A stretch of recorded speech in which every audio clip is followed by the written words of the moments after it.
सभी बच्चों का विज्ञान की क्लास में स्वागत है। लेसन 18 अपशिष्ट जल की कहानी। 80.4 अपशिष्ट जल उपचार संयंत्र। अपशिष्ट जल के उपचार में अनेक प्रकार के रासायनिक, भौतिक और जैविक प्रक्रम सम्मिलित होते हैं जो जल की संदूषित करने वाले रासायनिक, भौतिक और जैविक द्रव्यों को अलग करने में सहायक होते हैं। सबसे पहले अपशिष्ट जल को ऊर्ध्वाधर लगी छड़ों से बने बार स्क्रीन से गुजारा जाता है। इससे अपशिष्ट जल में उपस्थित कपड़ों के टुकड़े, डिब्बे, डंडियां, प्लास्टिक के पैकेज आदि जैसे बड़े आमाप के संदूषक पृथक हो जाते हैं। अवाहित अपशिष्ट को भालू और ग्रिट पृथक करने की टैंकी में ले जाया जाता है। इस टैंकी में अपशिष्ट जल को धीमे प्रवाह से छोड़ा जाता है, जिससे उसमें उपस्थित ग्रिट, बालू और कंकड़ पत्थर उसकी पेंदे में जम जाते हैं। जैसे कि चित्र 80.4 भालू और प्रिंट पृथक करने की टंकी ये दर्शाया गया है।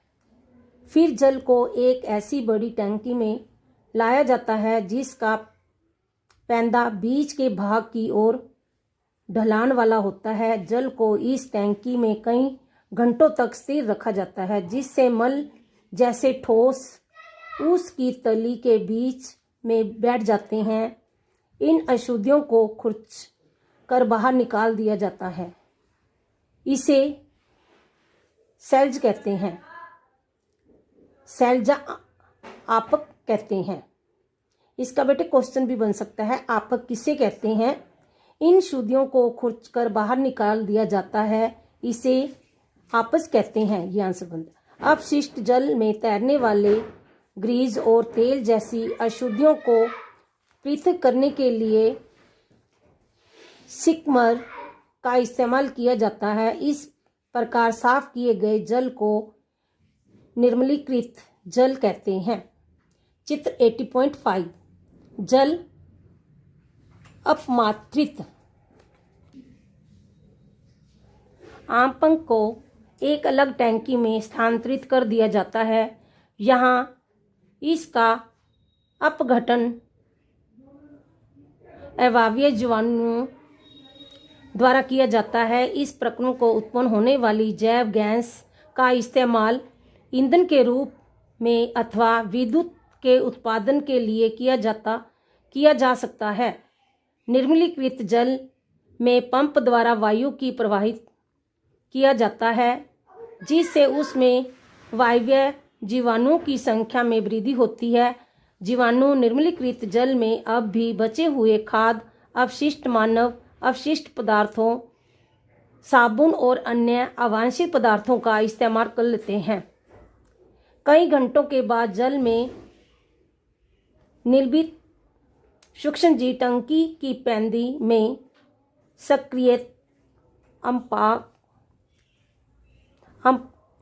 अपाक के रूप में जम जाते हैं। अब ऊपरी भाग में जल को निकाल दिया जाता है। सक्रिय अपाक लगभग 97% जल है। जल को बालू बिछाकर नई मशीनों अथवा शुष्क तलों द्वारा निकाल दिया जाता है। शुष्क अपाक का इस्तेमाल खाद के रूप में किया जाता है, जिससे पोषक तत्व और कार्बनिक पदार्थ मृदा में वापस मिल जाते हैं। उपचारित जल में बहुत कम मात्रा में निर्मित तत्व और कार्बनिक पदार्थ होते हैं।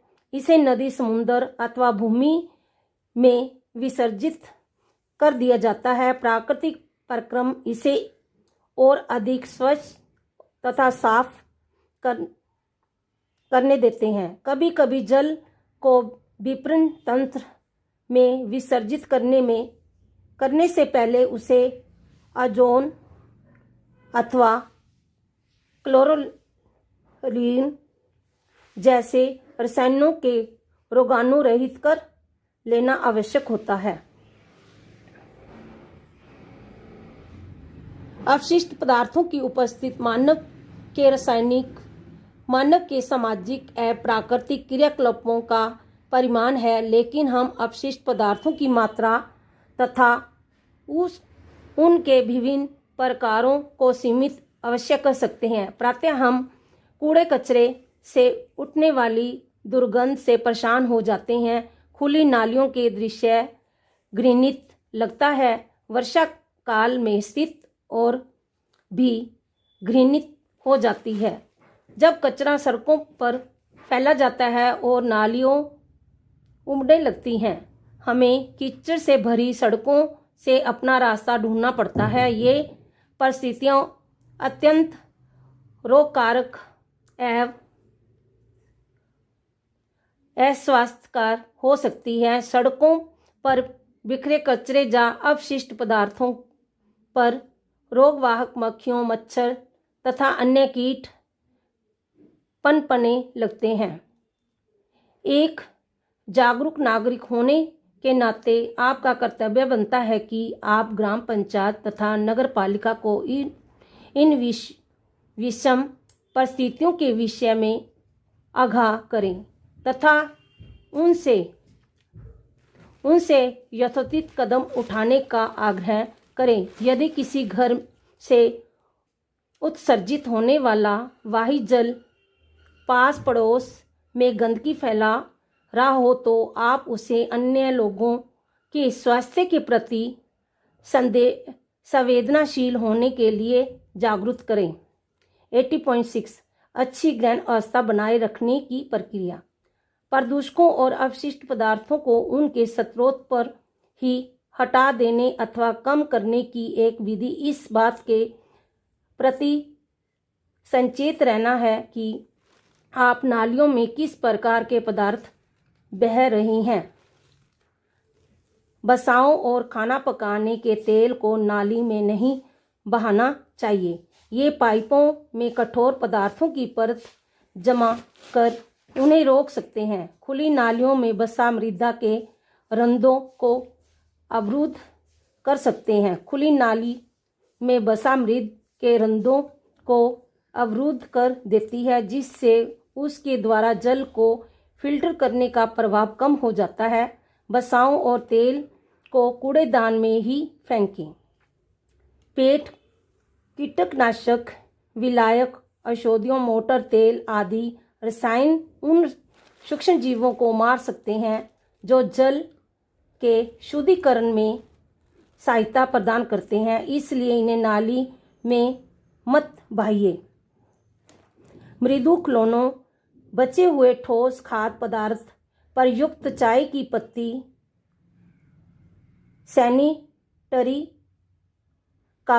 टॉवेल, रुई आदि को भी कूड़ेदान में ही फेंका जाना चाहिए। ये नालियों को बंद कर देते हैं। ये ऐसे अपशिष्ट ऑक्सीजन के मुक्त प्रवाह में बाधा डालते हैं, जिससे निमीकरण का प्रक्रम बाधित होता है। 80.7 स्वच्छता और रोग।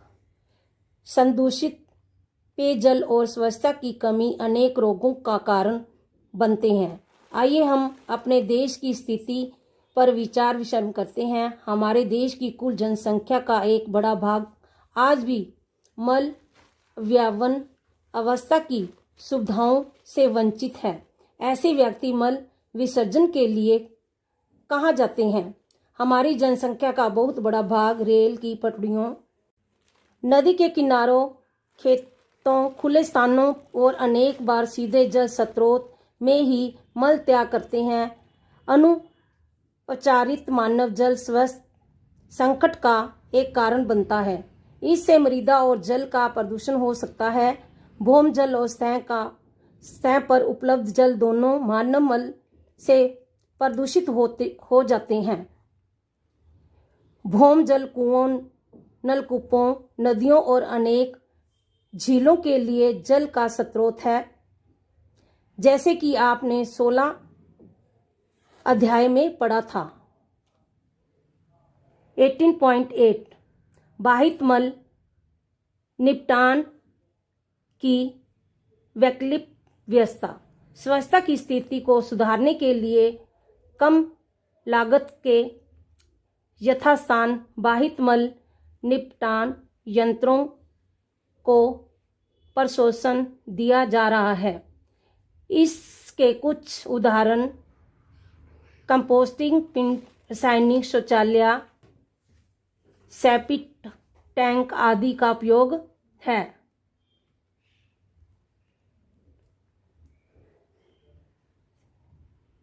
सेप्टिक टैंक उन जगहों पर उपलब्ध है जहां मल वाहन की व्यवस्था नहीं है, जैसे